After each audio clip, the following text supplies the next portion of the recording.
Hi, I'm Stephanie. Welcome to lesson number 56. So this is a grammar-based lesson and it's the first lesson on the topic of relative clauses. So my name's Stephanie, this is level B2 or upper intermediate, and if you're following the programme, we're on lesson 56. So as I mentioned, it's the first of two lessons. Let's have a look at what we're going to cover in this session. So in lesson 56, you will focus on clauses with who, that, and which, and focus on clauses with whose, whom, and where. So the first question is, what is a relative clause? Okay, well, let's have a look at this then together.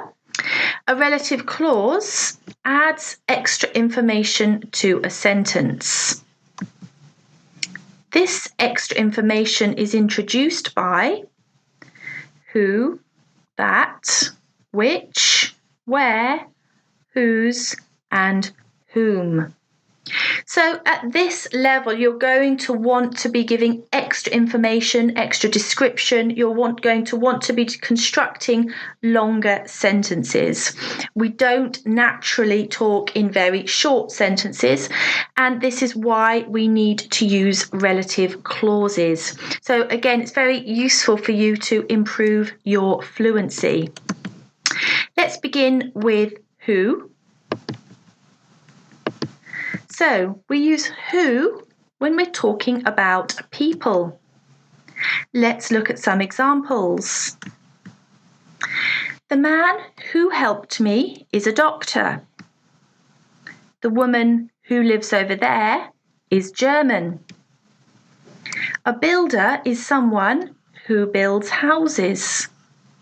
So in each of the examples, I'm adding extra information about the man, the woman, and the builder.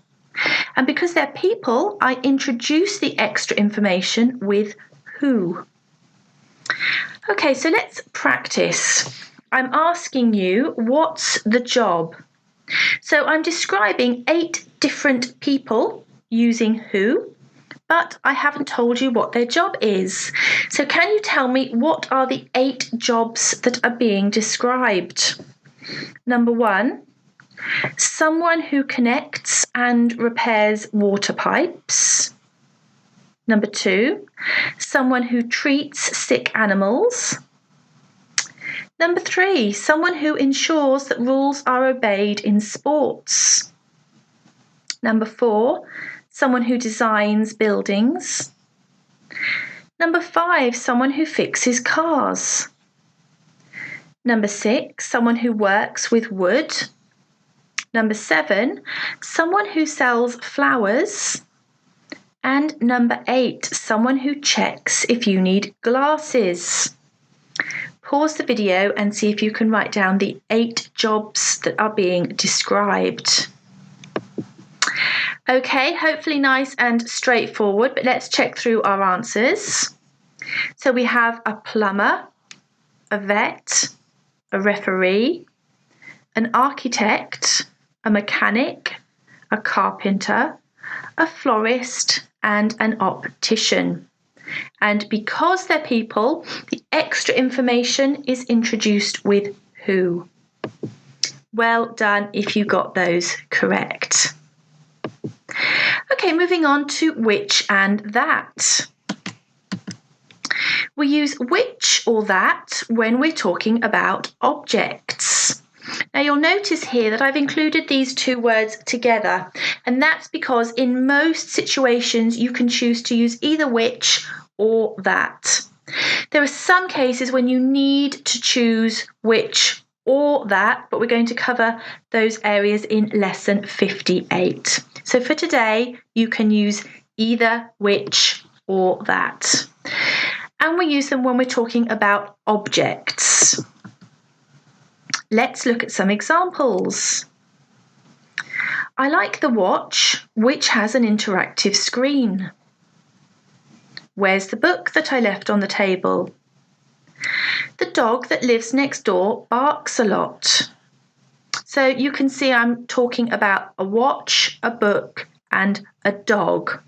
So So because these are considered objects, we use which or that when we're adding extra information.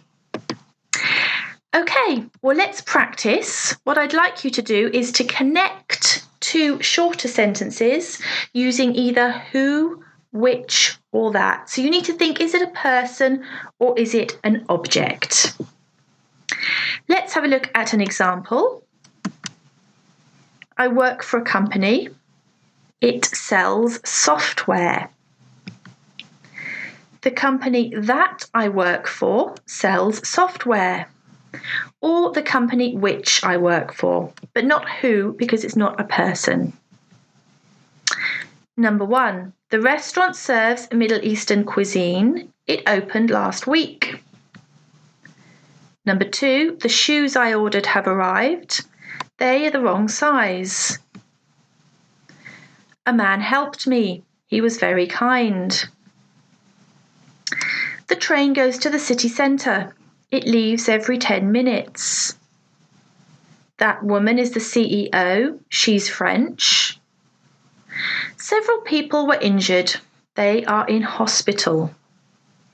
So pause the slide and see if you can make 6 longer sentences and consider whether you're using who, which, or that. Okay, time to check our answers. Let's do this together. Number 1, the restaurant that serves Middle Eastern cuisine opened last week. The shoes that I ordered are the wrong size. The man who helped me was very kind. The train which goes to the city centre leaves every 10 minutes. The woman who is the CEO is French. Several people who were injured are in hospital. So to highlight this for you, you'll see in the first line where there are 2 separate sentences, I've crossed out a word. So number 1, it means I'm talking about an object. The same with number 2, they. But in number 3 and in number 5 and number 6, I've crossed out he, she, and they. I'm talking about people, and therefore you need to use who. Really well done if you managed to get those correct. Okay, now I'm going to give you the opportunity to complete some sentences with your own ideas. Number 1, I work for a company. Number 2, my mother is the kind of person. Number 3, a bakery is a shop. Number 4, flying is a form of transport. Number 5, where are the keys? Number 6, the journalist interviewed the man. Number 7, cheese is the type of food. And number 8, surfing is a sport.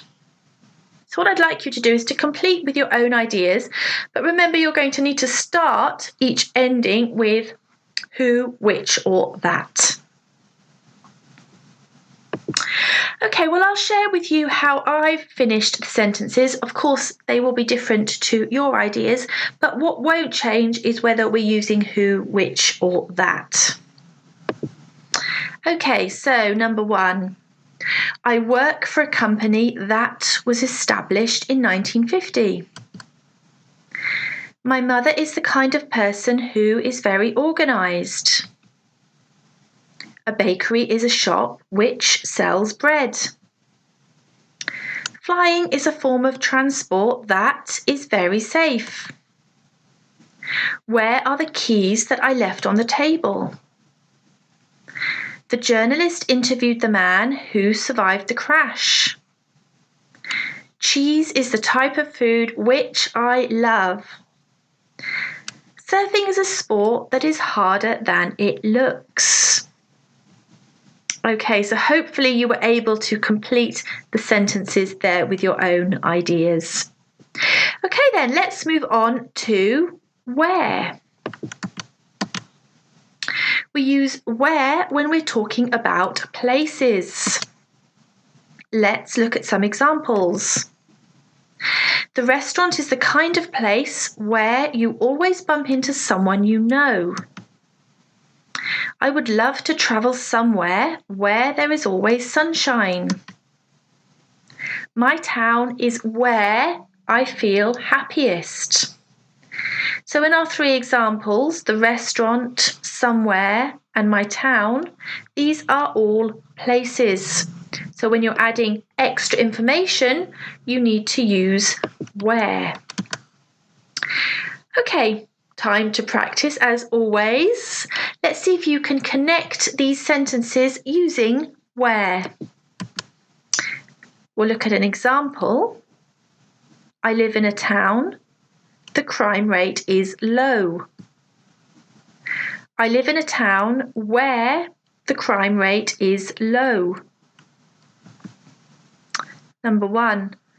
Portugal is a country. It has a lot of sunshine. I'm staying in a hotel. It's in a great location. I'm tired. I want to sit down. I work in an office. The environment is very corporate. I live here. It's a safe area. I went on holiday. There were lots of mountains. So pause the slide, and what I'd like you to do is to make these two short sentences into one sentence using where. Okay, so you might have changed the sentence, and there might be different options here. Each example is going to use where, but you might have made your sentence in a slightly different way. But let's have a look at some correct answers. Number 1, Portugal is a country where there is a lot of sunshine. The hotel where I'm staying is in a great location. I'm tired. Is there a place where I can sit down? The office where I work has a very corporate environment. The place where I live is a safe area. The place where I went on holiday had a lot of mountains. Okay, I'll give you a moment just to have a look through those. Remember, you can always pause the video and look at them in more detail and go back and try them again if you want to. But really well done if you managed to get those 6 correct. Okay, the next word we're looking at is whose. We use whose when we're talking about possession. Now be careful here. I've used the word possession, but it doesn't always have to be possession of an object. Let's look at some examples. My manager is someone whose temper is volatile. The temper belongs to the manager, even though it's not an object. Who was the person whose bag was stolen? This is clearer. The bag belongs to the person. That's the man whose sister I was telling you about. Here we're talking about a person, but we're not describing the sister. We're talking about a sister who belongs, who is part of the man's family. So although I've used the word possession, belongs, owns, it's not always an object. It could mean a person or something like a temper, an ambition, a goal, something that's not tangible. So in each of these examples, you'll see that I'm describing the temper that is part of the manager, the bag that belongs to the person, the sister who is the man's family. Okay, so I think to understand this a bit clearer, we're going to try and complete some sentences using whose and your own idea. Number 1, she is someone whose, And here you're going to need to start with something that could belong to the person. I met a person whose. That's the man whose. I don't like people whose. He's the type of person whose. My colleagues are people whose. So you're going to need to think a bit here. I suggest you pause the slide. Okay, so that was quite a challenging one. Let's have a look at some possible answers. She is someone whose brother was in my class at school.